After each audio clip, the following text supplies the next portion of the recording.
Hello friends, स्वागत है आपका आपके अपने YouTube channel R S teacher academy पर। दोस्तों, आज की इस वीडियो में हम बात करने वाले हैं उत्तर प्रदेश शिक्षक पात्रता परीक्षा 2019 प्राथमिक स्तर यानी क्लास 1 टू 5th लेवल पर जो आपका पार्ट 2 यानी कि हिंदी लैंग्वेज हिंदी जो पूछी गई थी आपकी। तो लैंग्वेज हिंदी के जो 30 क्वेश्चंस आपके पूछे गए थे, सारे के सारे क्वेश्चंस आप डिस्कस करने वाले हैं इस वीडियो में। तो बने रहे हमारे साथ वीडियो के लास्ट तक। चलिए स्टार्ट करते हैं। तो पहला प्रश्न पूछा गया था आपका, प्रकाशन वर्ष की दृष्टि से डॉक्टर हरिवंश राय बच्चन की रचनाओं का सही अनुक्रम क्या है? मधुकलश, मधुबाला, मधुशाला या निशान निमंत्रण। तो ये चारों की चारों हरिवंश राय बच्चन जी की रचनाएं हैं। उनका प्रकाशन की दृष्टि से इनका जो वर्ष है ये पूछ रहा है आपका। तो इसका सही आंसर होगा आपका ऑप्शन नंबर बी, मधुशाला, मधुबाला, मधुकलश और निशान निमंत्रण। बात करें अगर प्रकाशन वर्ष की, तो मधुशाला का जो प्रकाशन वर्ष है ये आपका 1935 में हुआ था, वो मधुबाला 1936 में, मधुकलश 1937 में एंड निशान निमंत्रण 1938 में। ठीक है, चलिए बात करते हैं अगले प्रश्न की।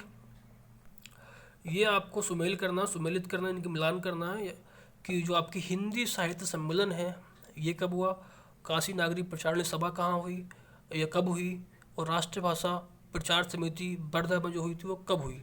ठीक है, तो ये आपको बताना है।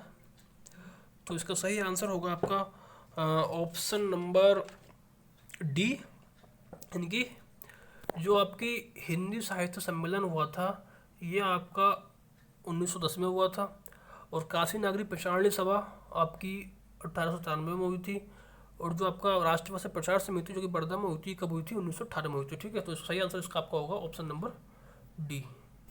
चलिए बात करते हैं अगले प्रश्न की। तुलसीदास के रचनाकार हैं। तुलसीदास के रचनाकार कौन है? महादेवी वर्मा, केशव दास, सूर्यकांत त्रिपाठी निराला या फिर डॉक्टर रामविलास शर्मा। तो सही आंसर होगा इसका आपका option number C, Suryakant Tripathi Nirala. ठीक है, चलिए बात करते हैं अगले प्रश्न की। अन्य से अनन्या आत्मकथा किसकी है? मंडू भंडारी, प्रभा खेतान, सुषम बेदी या उषा प्रियम्बदा। तो सही आंसर होगा इसका आपका ऑप्शन क्वेश्चन नंबर 34 का सही आंसर होगा आपका option number B, Prabha Khetan ने लिखा है या इनकी आत्मकथा है ये अन्य से अनन्या। ठीक है, बात करते हैं अगले प्रश्न की। प्रभु जी तुम चंदन हम पानी किसका वाक्य है? कबीर, दादू, नानक या रैदास। तो रैदास, जो भक्त रैदास है उन्होंने उनका ये वाक्य है, प्रभु जी तुम चंदन हम पानी। चलिए बात करते हैं अगले प्रश्न की। निम्नलिखित में से कौन सा शब्द तद्भव है? तद्भव तत्सम से डायरेक्टली क्वेश्चन पूछा गया आपका ये। तो तद्भव कौन सा है आपका? त्रिकुटी, प्रभु, खेत, नाथ। तद्भव आपका होगा खेत। ठीक है, क्योंकि खेत का जो तत्सम होता है वो होता है क्षेत्र। तो यहाँ पर सही आंसर होगा आपका ऑप्शन नंबर बी। चलिए बात करते हैं अगले प्रश्न की। निम्नलिखित में से कौन सा शब्द देशज है? देशज शब्द कौन सा है आपका? धड़ाम, लाश, औरत, पतलून। तो सही आंसर होगा इसका आपका ऑप्शन नंबर ए, धड़ाम इसका सही आंसर है। बात करें लाश की, तो लाश जो है एक तुर्की शब्द है, और बात करें अगर औरत की, तो औरत क्या है? एक अरबी शब्द है, और जो पतलून है ये एक अंग्रेजी शब्द है। ठीक है, चलिए बात करते हैं अगले प्रश्न की। छछूंदर के सिर पर चमेली का तेल का क्या अर्थ है? आपने कई बार सुना होगा ये मुहावरा या लोकोक्ति जो भी है। ठीक है, तो इसका सही आंसर होगा आपका क्या होगा? अयोग्य व्यक्ति को अच्छी चीज़ देना, मिथ्या आडंबर। देखिए मिथ्या आडंबर तो बिल्कुल ही नहीं होगा। अधिक पाने की लालच करना, ये भी नहीं होगा। योग्य व्यक्ति को अच्छी चीज़ देना, नहीं ये भी नहीं होगा। ठीक है, तो सही आंसर इसका आपका होगा ऑप्शन नंबर ए, अयोग्य व्यक्ति को अच्छी चीज़ हम दे रहे हैं, तो ये नहीं कह सकते हैं हम कि छछूंदर के सिर पर चमेली का तेल लग गया। ठीक है, चलिए बात करते हैं अगले प्रश्न की। ऋग्वेद का संधि विच्छेद क्या होगा?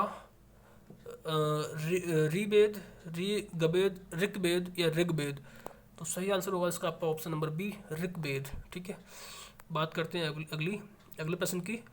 आप बीती शब्द में समास है, कर्मधारय, द्वंद्व समाज, द्विगु समाज, तत्पुरुष समास। तो आप बीती यानी कि आप पर बीती, खुद पर बीती, पर में पर जहाँ आता है ना, यानी कि कर्ता जो जो कारक शब्द, कारक विभक्ति जहाँ आ जाती है वहाँ पर हम बोलते हैं कि तत्पुरुष समास है। तो इसका सही आंसर होगा आपका ऑप्शन नंबर डी, तत्पुरुष समास। ठीक है, बात करते हैं अगली। घोंसले में चिड़िया है में कौन सा कारक है? अपादान कारक, संबंध कारक, संप्रदान कारक, अधिकरण कारक। तो इसका आपका सही आंसर होगा ऑप्शन नंबर डी अधिकरण कारक। मे पर पढ़ा होगा आपने, मे पर अधिक कारक, तो मे और पर जहाँ पर आते हैं वहाँ पर क्या होता है, हमारा अधिकरण कारक होता है। ठीक है, तो सही आंसर होगा आपका ऑप्शन नंबर डी। बात करते हैं अगले प्रश्न की। तो ये आपका गद्यांश दिया गया, एक दो क्वेश्चंस यहाँ से आपके पूछे गए हैं, क्वेश्चन नंबर 42 और 43। तो इसको पढ़ के आपको आंसर देनी है। ठीक है, तो इतना टाइम नहीं है, इसको आप पढ़ लीजिए इसको, मैं डायरेक्टली क्वेश्चंस पर बात करता हूँ। तो 42 इसका सही आंसर जो क्वेश्चंस है इसका देखिए, उपयुक्त गद्यांश के आधार पर बताइए कि संसार के सारे बाद सीमित हैं। तो इसका सही आंसर आपका होगा 42 का ऑप्शन नंबर ए। सारे के सारे जो बाद हैं आप इसको पढ़ेंगे तो उसके बाद इसका आंसर आप दे पाएंगे। तो इसका सही आंसर होगा आपका ऑप्शन नंबर ए, राजनीतिक क्षेत्र तक। ठीक है, बात करते हैं अगले प्रश्न की। उपर्युक्त गद्यांश में गांधीवाद का आधार किसे बताया गया है? तो गांधीवाद का जो आधार बताया गया है वो ऑप्शन नंबर, इसका सही आंसर होगा ऑप्शन नंबर ए, राजनीतिक और आध्यात्मिक तत्व को गांधीवाद का आधार बताया गया है। ठीक है, चलिए बात करते हैं अगली 44 की। कनुप्रिया के रचनाकार कौन है?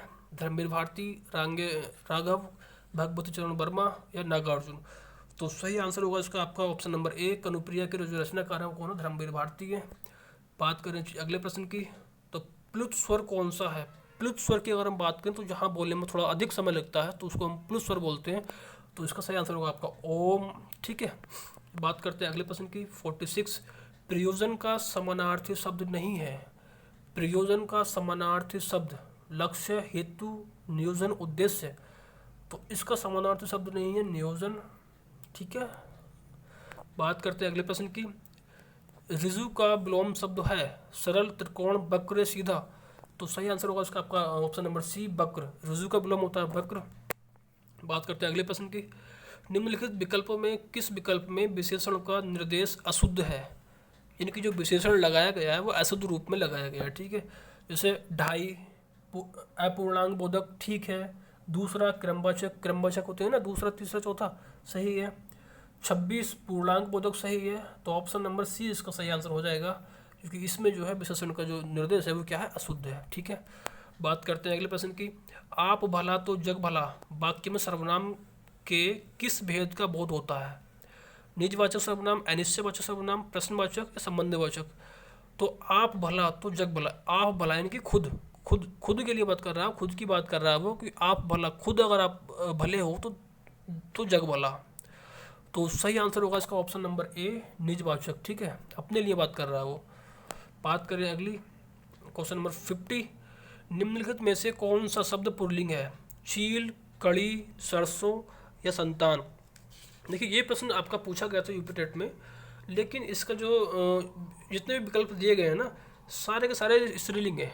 ठीक है ना, तो थोड़ा कन्फ्यूजन इस क्वेश्चन में है, लेकिन जबकि बात करें आयोग की तो आयोग ने इसका जो सही आंसर है वो ऑप्शन नंबर डी बताया गया, संतान। ठीक है, तो ये आपको ध्यान रखना है।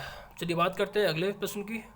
तो ये आपका पद्यांश दिया गया है। ठीक है, पद्यांश दिया गया है, पंक्तियाँ दी गई हैं कुछ कि बरदंत की पंक्ति कुंदकली, अधराधर पल्लव लोचन की, चपला चमके घन बीच जगे, छवि मौलिन माल अपोलन की। इस तरह से कुछ ये पंक्तियाँ दी गई हैं। ठीक है, तो आपको बताना है कि इस पंक्ति में कौन सा रस है। तो इसका सही आंसर आपका होगा ऑप्शन नंबर बी, वात्सल्य रस आपका इस पंक्ति के अंदर है। बात करते हैं अगली। उपरोक्त पद किस कवि का है? ये पद जो दिया गया है ऊपर, ये किसका है? जायसी, सूरदास, तुलसीदास या कबीरदास?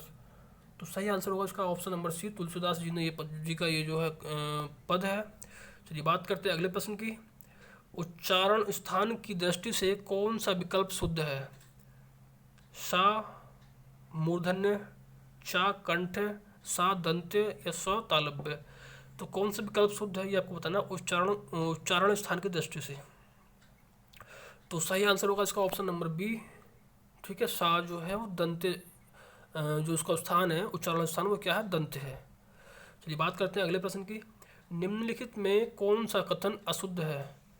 दो महाप्राण व्यंजनों का उच्चारण एक साथ हो सकता है, या हिंदी में ज्ञा का उच्चारण परंपरा से भिन्न हो गया है, या छा संयुक्त व्यंजन है, या विसर्ग कंठे वर्ण है?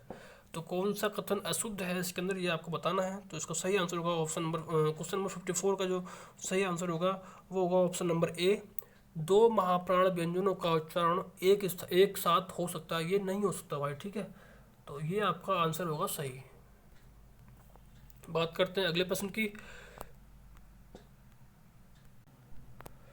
तो 55, अगला प्रश्न आपका 55। मेरे लड़के ने मेरी आज्ञा का पालन नहीं किया, वाक्य में लड़के के विषय में कौन सा विकल्प अशुद्ध है? पुल्लिंग, कर्ता, बहुवचन, एक वचन। तो ये पूछ रहा है कि जो लड़का है, लड़के के विषय में कौन सा विकल्प अशुद्ध है। देखिए लड़का क्या है, पुल्लिंग, ठीक है, डायरेक्टली दिख रहा है, पुल्लिंग तो भाई है। और ऑप्शन बी कर्ता, कर्ता भी यही है, ठीक है। ऑप्शन सी बहुवचन या ऑप्शन डी एक वचन। अब मेरा लड़का यानी कि एक वचन है, इसको हम बहुवचन नहीं कह सकते, ठीक है। तो इसका सही आंसर क्या होगा, कौन सा विकल्प अशुद्ध पूछ रहा है, तो अशुद्ध कौन सा होगा, आपका ऑप्शन नंबर सी होगा, ठीक है। बात करते हैं अगले प्रश्न की। राम आम खाता है में वाच्य का कौन सा रूप है? कर्मवाच्य, भाववाच्य, उभयवाच्य, कृतवाच्य। तो सही आंसर होगा इसका आपका ऑप्शन नंबर डी, कृतवाच्य इसके अंदर है, ठीक है। राम आम खाता है, वो कौन सा वाच्य, कृतवाच्य। चलिए बात करते हैं अगले प्रश्न की। रहीमन पानी राखिए, बिन पानी सब सून, पानी गए न उबरे, मोती मानुष सून। तो यहाँ पर देखिए पानी शब्द जो आया है, शब्द एक है लेकिन उसके अर्थ अनेक। यहाँ पर पानी के जो अर्थ है वो मोती के लिए अलग है,